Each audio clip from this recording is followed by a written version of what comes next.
Že od začetka leta z predstavniki koordinativnega telesa družinske medicine intenzivno sodelujemo in sicer smo pripravili že preko 15 ukrepov za administrativno razbremenitev družinskih zdravnikov. Zakaj ne vem točne številke, ker se ta seznam redno dopolnjuje in dodaja. Nekaj izmed teh ukrepov smo že realizirali, gre zlasti za razbremenitev tistih del, kjer strokovna intervencija zdravnika ni potrebna, recimo pri potnih stroških.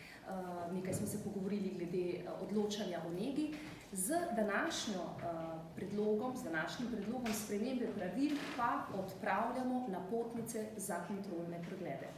Kaj to točno pomeni? Kot veste, je veljavna ureditev taka, da je najdaljša časovna veljavnost napotnice 1 leto, vendarle se lahko v praksi pokaže, da je potrebno izvesti kontrolni pregled bolnika tudi po preteku 1 leta. In z današnjo spremembo pravil dajemo možnost, pristojnost, tudi dolžnost lahko rečem, da napotni zdravnik, če oceni, da bo potreboval kontrolni pregled po preteku 1 leta, enostavno z določitvijo datuma podaljša veljavnost te napotnice, ki jo je sicer v osnovi za zdravljenje izdal imenovani osebni zdravnik. Ocenili smo, da je kontrolni pregled vsebina, smisel kontrolnega pregleda predvsem v tem, da se preverijo učinki zdravljenja, da se konča že začeta zdravstvena obravnava in menimo, da bo v prvi vrsti ta sprememba pomenila manj poti za naše zavarovance, torej na nek način tudi lažjo dostopnost do zdravstvenih storitev.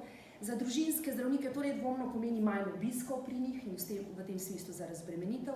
Smo pa pazili, da smo pri oblikovanju rešitve, da nismo dali pa več dela za sekundarni nivo, zato sem, kot sem omenila, rešitev zapeljali v smeri, da ni potrebno specialistom na sekundarni ravni izdajati nove napotnice, ampak samo podaljša veljavnost prvo izdane.